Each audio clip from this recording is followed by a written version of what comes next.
Thank you for listening to the Golden Hour Drip podcast with me, Logan Lee Miller. Enjoy the show. Welcome back to the Golden Hour Drip podcast. I'm your host, Logan Lee Miller, and I was just thinking about how the content of the Golden Hour Drip podcast has changed and evolved. And then I was thinking, oh my gosh, that makes sense because as a person, I have changed and I have evolved. And sometimes people want you to remain in the box that they put you in, that you should only be what they expect of you. And a lot of us were labeled when we were younger as being a neat child or being a super messy child, being shy, being outgoing. There's all these little labels that the adults in our lives decide to put on us, right? And that's not good, that's not bad, that's just descriptor words, right? As they are wondering who we're going to shape up to be, wondering what our potential is. And I think that sometimes these labels can be good if you are needing additional help with learning, if you need a different environment, and really adapting the structure of our childhood with what is going to benefit us the most, what is going to give us the most encouragement so that we can be successful. But on the other hand, I think, what am I still holding on to from my childhood that I was labeled as that is really holding me back from my dreams or what I'm wanting to achieve or do? And it's okay to change and evolve. It's okay to have your wants and needs altered from where you started. I went to college, I had a certain degree, and I really put a limitation on myself of what I could do because I was like, well, I just, spent 4 years learning this. My junior year, I added a couple minors that I felt really passionate about, which led me into the career path that I am now. And it got me thinking about the pressures that everyone puts on us to be successful. And I love looking at the big picture. I do. I like seeing where I want to be in the next 5, 10, 15 years. But that can be really immobilizing and paralyzing when you have to look at the entire whole picture. You're like, oh my gosh, that seems overwhelming. How am I going to accomplish it? How am I going to do it? Where do I even start? And I was listening to Mel Robbins, and she was doing a coaching session with an individual, and she had the analogy of thinking of your life in bricks. Brick by brick, you make your life, and the experiences you have, the things that you do, leads up to these bricks. And it doesn't matter, essentially, where you think that you want to go, because you don't have to have it all figured out, because your path will more than likely change and adjust. And it makes me think, my little sister, she's just started college this year, and I was thinking about me when I first started college and how I thought that I had it all figured out. I wanted to do this, I wanted to do this is what my life would look like. And although I think goals are very important and help you navigate the direction that you want to go, I really think it's important to be flexible in those goals, because you don't have to be married to that goal your entire life. You do not have to stick with something just because you said you were going to. This does not mean that you can just quit willy-nilly. But what I'm saying is, just because you told one person your dream or something that you wanted to achieve by a certain age, or do this or do that, and then you find that it's no longer exciting you anymore, you don't have to stick with that. You're allowed to change, you're allowed to pivot, because as humans, by nature, we want to learn, we want to try new things, we want to evolve, and that is perfectly okay. You should not be defined by the labels that were put upon you as a child, or the labels that you gave yourself, or the things that you said that you were going to do, and now you decide, actually, that's not what I want to do. And the passion was there because it was something new, something exciting, but it wasn't necessarily your end all be all, and that is okay. And she goes on to describe that passion is not a person, it is not a place, it is not a thing, it's not a career, it's not a job. Passion is the energy behind it. And when you are no longer feeling energetic about something, it is all right to quit that thing and to try something new. I, for so long, held very, very tightly to the idea of who I wanted to be and what I wanted and my definition of success. I had to have this by this age. I had to do this by this thing. And when you get to that level, which I had achieved, I was like, oh, like I did the things. I went to college, I got a degree, I got a good job, and I was moving quite high. I was moving up the ladder and I was doing all the things. But as I was like sitting behind my desk, I was like, actually, I hate this. Actually, I'm not passionate about this. This was someone else's idea of success that I kept on to. They're like, oh yeah, you'd be really good at this. And I was like, you are right. Like I should go down that direction because it seems like the right thing to do. But it can be the right thing in the moment, right? Like it's a building block. All of the experiences that you've had, all the things that have led you to this moment have been with you for a certain reason. And I'm just thinking, oh my gosh, like I learned so much and I really appreciate that time, that experience, those things. But it does not have to be your end all be all. It does not have to be my end all be all.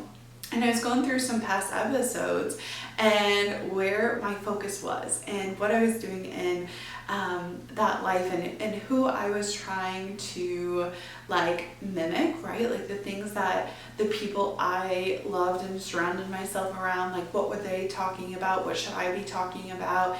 And really in the past like 6 to 8 months, I've really been trying to focus on what I want and what I want to talk about and where I want to have my focus lie.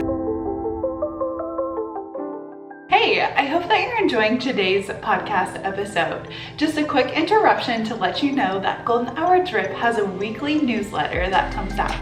This has bonus content, weekly updates, and future event information. If you haven't already, go down to the show notes, click the link, and join today. Now, back to the show. And what is going to fill my cup up?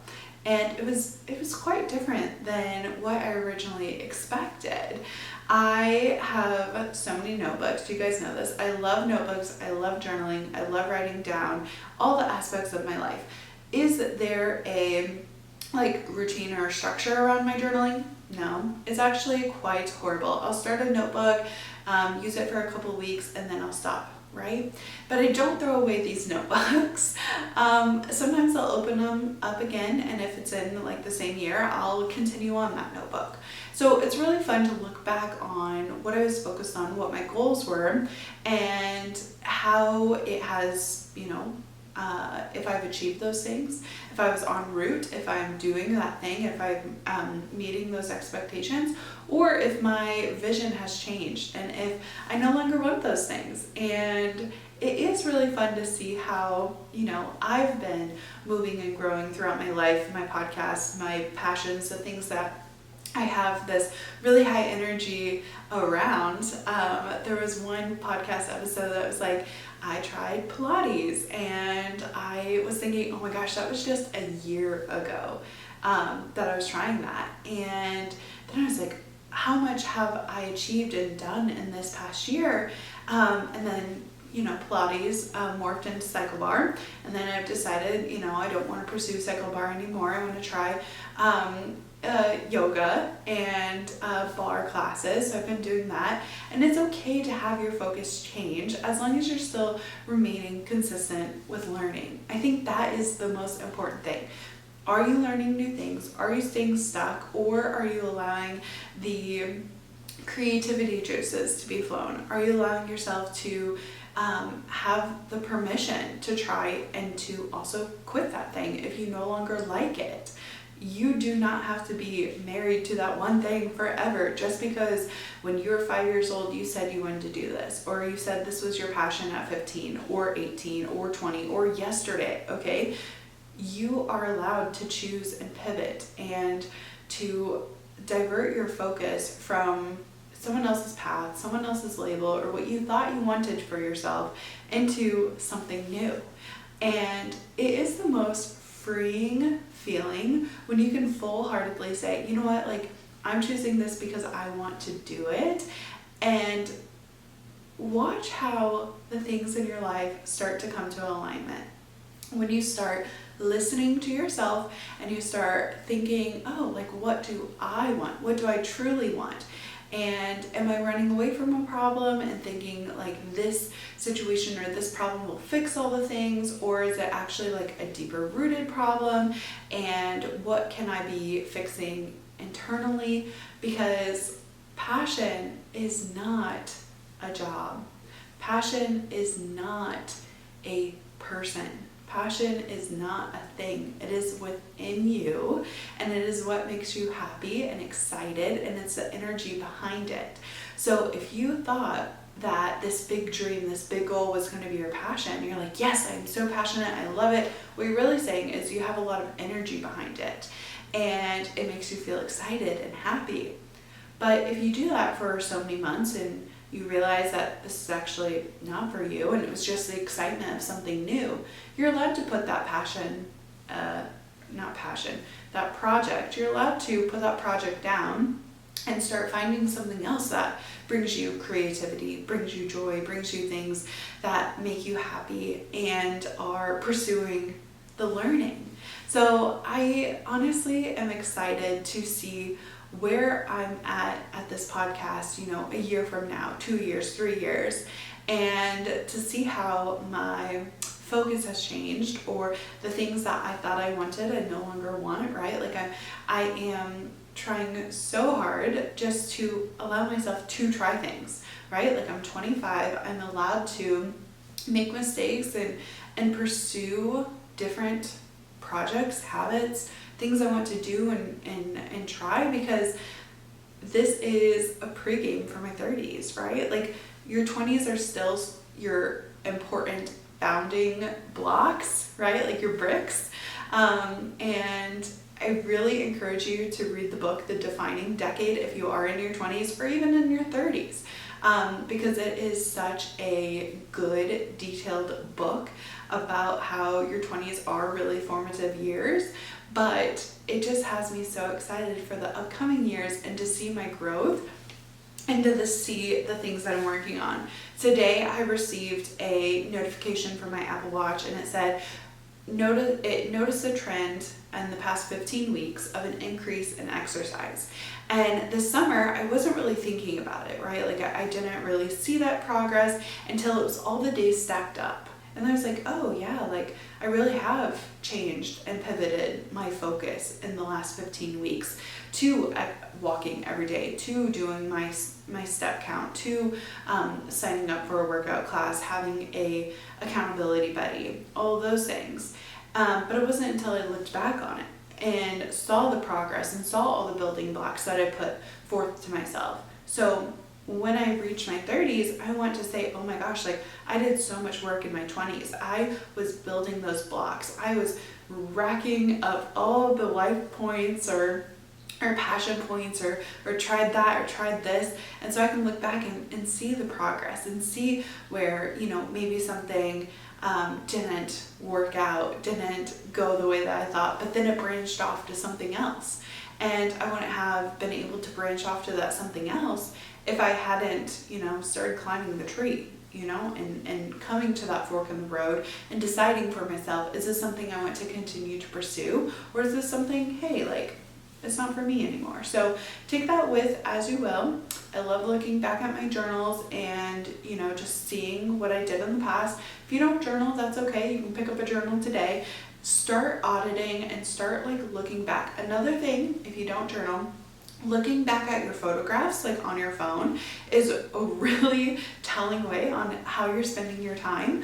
If you have a lot of, if I think back to my college days, I was staying up late. I was going to bars, right? And so some of my photos are at the bars, and I can't even tell you the last time I went to a bar, right? Like I now do brunches or daytime things. It's not really staying up all night. So I can see where my attention has changed and diverted. So take a look at your photos if you don't journal. Take a look at the things that you used to be doing, or even Facebook. Everyone had a Facebook when they were 13, 14. Okay, I'm pretty sure you had to be 15 to get a Facebook. I don't know.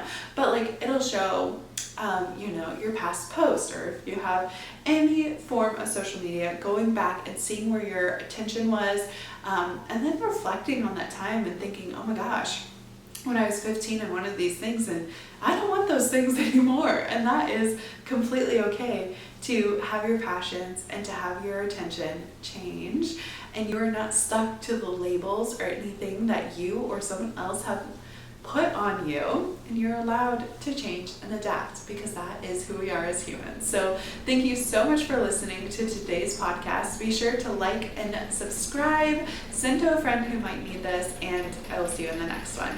Bye.